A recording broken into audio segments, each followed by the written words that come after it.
Dear parents, NCERT की selected series में आज हम क्लासिक ज्योग्राफी का चैप्टर नंबर 5 का क्वेश्चन आंसर वाला पार्ट करेंगे। इससे पहले हमने थ्योरी वाला पार्ट कवर कर लिया है। अगर आपने उसे नहीं देखा तो जाकर के वो थ्योरी वाला पार्ट देखें। इसके बाद आपको ये क्वेश्चन आंसर सॉल्व करने में प्रॉब्लम नहीं आएगी। और एक चीज़ और, इस चैनल के बाद हम चैनल के बारे में अधिक से अधिक लोगों को बताएं ताकि ये ज़्यादा से ज़्यादा लोगों को बेनिफिट कर सके। आइए बात करते हैं जो फर्स्ट क्वेश्चन है। तो फर्स्ट क्वेश्चन में कहा जा रहा है what are the 4 major domains of the earth. तो हमने बात कर लिया था इस जो 4 मेजर डोमेन्स वो क्या हैं। तो पहला हमने देखा था लिथोस्फीयर था, एंड सेकंड जो हमने देखा था वो था एटमॉस्फेयर। ओके, थर्ड वन जो हमने देखा था वो था आपका hydrosphere, and the last one was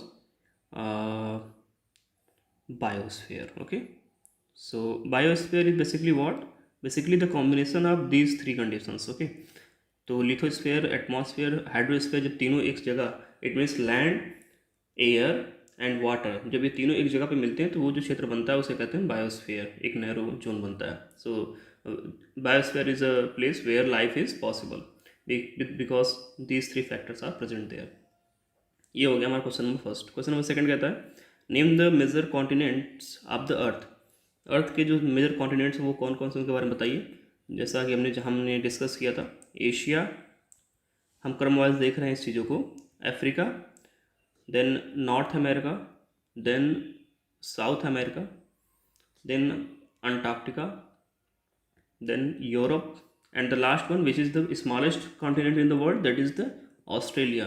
okay, तीन चीज़ों को हमने देख लिया था। Now the next question, third question is saying name the 2 continents that lie entirely in the southern hemisphere. मतलब ऐसे 2 महाद्वीपों के नाम बताइए जो पूरी तरह से दक्षिणी गोलार्ध में मिलते हैं। तो जाहिर सी बात है, एक तो अंटार्कटिका आपका हो गया जो सबसे साउथ पोल के पास में है, और एक आपका हो गया ऑस्ट्रेलिया। ये 2 ऐसे कॉन्टिनेंट हैं जो टोटली सदर्न हेमिस्फीयर में लाई करते हैं।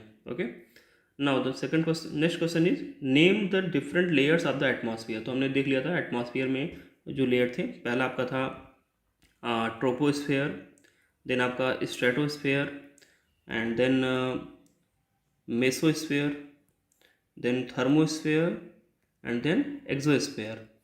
तो क्षोभ मंडल, समताप मंडल, मध्य मंडल, ताप मंडल, बहिर्मंडल, ये हमारे 5 जो क्या एटमॉस्फेयर के लेयर्स हैं। और इन्हीं में जो आपका ये ट्रोपोस्फेयर है, जो स्ट्रेटोस्फेयर है, जो गैसेज वगैरह हैं यहाँ मिलती हैं। और सबसे ज़्यादा इंपॉर्टेंट जो है वो कौन सा है, क्षोभ मंडल वाला हिस्सा, यानी कि ट्रोपोस्फेयर का हिस्सा। Next question is why the earth called a blue planet. Very simple question, because क्यों कहा जाता है, क्योंकि 78% of the 70% of around 70%, 71 actually it is. तो 70% of the area of the earth is covered by the water. तो अब जब इतना ज़्यादा एरिया वाटर के माध्यम से कवर किया जाएगा तो जाहिर सी बात है जब हम स्पेस से देखेंगे अर्थ को तो वो ब्लू दिखेगा हमें, because of the heavy present of the water. तो इसी वजह से चूँकि जो अर्थ है उसका सबसे ज़्यादा पोर्शन जो है, मोस्ट ऑफ द पोर्शंस वो कवर्ड है वाटर से, इस वजह से हम इसे ब्लू प्लैनेट कहते हैं, क्योंकि स्पेस से देखने में हमें ये ब्लू दिखता है। Why is the northern hemisphere called land hemisphere. जो उत्तरी गोलार्ध है उसे हम भूमि का गोलार्ध क्यों कहते हैं। Simple question, because most of the land, जो ज़्यादातर जो कॉन्टिनेंट हैं, जो लैंड वाला पार्ट है वो उत्तरी गोलार्ध में मिलता है हमें। दक्षिणी गोलार्ध में तो ज़्यादातर तो समुद्र ही समुद्र है, तो ज़्यादा लैंड वाला हिस्सा है नहीं। तो इसीलिए जो आप 0 डिग्री इक्वेटर से जब आप नॉर्थ की तरफ जाएंगे तो आपको सारे कॉन्टिनेंट, जैसे north American continent, Eurasian continent, Asian continent, और इसके बाद अफ्रीका का आधा से ज़्यादा हिस्सा अफ्रीका का आपका मिलेगा इसमें। देन हम कहते हैं जो आपका साउथ अमेरिका है, ऑस्ट्रेलिया है, अफ्रीका का थोड़ा सा हिस्सा, और अंटार्कटिका, यही केवल महाद्वीप जो है वो हमें साउथ में मिलते हैं। और जबकि बहुत कम हिस्सा इनका है, क्योंकि देखा जाए तो एशिया जो सबसे बड़ा है वो भी आपका नॉर्थ में पड़ता है। फिर उसके बाद जो दूसरा सबसे बड़ा है अफ्रीका का, मैक्सिमम हिस्सा जो है नॉर्थ वाले में पड़ता है। देन नॉर्थ अमेरिका जो कि third largest area wise continent है वो भी आपका नॉर्थ में पड़ता है। तो इस प्रकार से देखा जाए तो जो बड़े बड़े जितने लैंड मासेस हैं वो सब नॉर्दर्न हेमिस्फीयर में पड़ते हैं। इस वजह से नॉर्दर्न हेमिस्फीयर को हम लैंड हेमिस्फीयर भी कह सकते हैं। Now the next question is why is the biosphere important for living organism.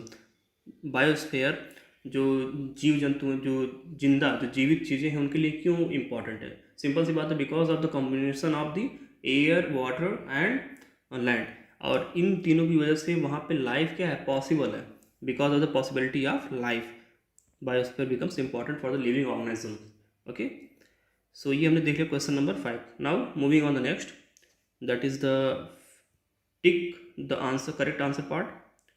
So the first question is the mountain range that separates Europe from Asia. वो कौन सा माउंटेन रेंज है जो यूरोप कॉन्टिनेंट को एशियन कॉन्टिनेंट से अलग करता है? तो सिंपल क्वेश्चन है, दैट इज यूराल। हमने देखा था मैप वाले पोर्शन में। Now the next question, the continent of north America is linked to south America by what? तो हमने यहाँ पे बात करा था इस्थमस एंड स्ट्रेट की बात करी थी। तो हमने देखा था जो बड़े बड़े दो लैंड मासेज होते हैं उनको कनेक्ट करने वाला जो पोर्शन होता है उसे हम कहते हैं इस्थमस कहते हैं, स्थल डमरू मध्य इसे हिंदी में कहते हैं। और जो दो बड़े बड़े वाटर बॉडीज़ को सक्रिय वाटर बॉडी से कनेक्ट करता है उसे कहते हैं हम स्ट्रेट, जल डमरू मध्य कहते हैं। तो जो ये नॉर्थ अमेरिकन कॉन्टिनेंट को जो साउथ अमेरिकन कॉन्टिनेंट से कनेक्ट करता है वो है एक इस्थमस, जिसका नाम है isthmus of Panama. Next question, the major constituent of atmosphere by percent. जो हमारा एटमॉस्फेयर है, पर्यावरण है, उसमें पर्यावरण कह रहे हैं, जो वातावरण है उसमें जो है कौन सी गैस सबसे ज़्यादा मात्रा में पाई जाती है? तो हम देखते हैं नाइट्रोजन सबसे ज़्यादा मात्रा में पाई जाती है, around 78%।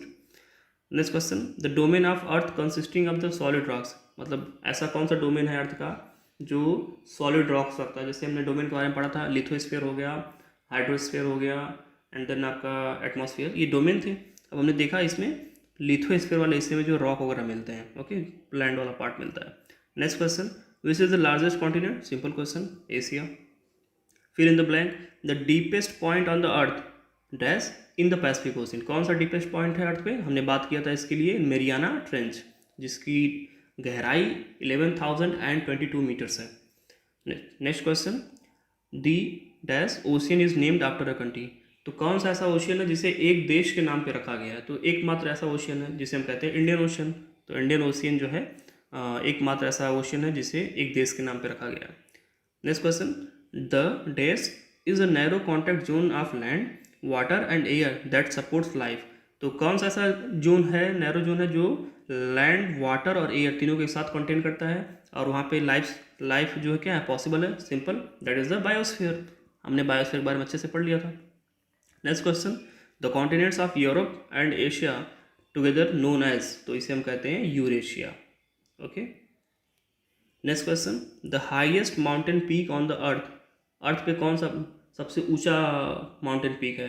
That is mount Everest. ये हमने देख लिया था, 8,848 मीटर ये इसकी जो है हाइट है। ओके, तो ये हमने देख लिया था। सो डियर फ्रेंड, ये हमारा आज का जो क्वेश्चन आंसर वाला पार्ट था चैप्टर नंबर 5 का, हमने कंप्लीट कर लिया। आई होप कि आपको वीडियो पसंद आया होगा। इसके बाद मिलते हैं अपने अगले वीडियो में, तब तक के लिए नमस्कार।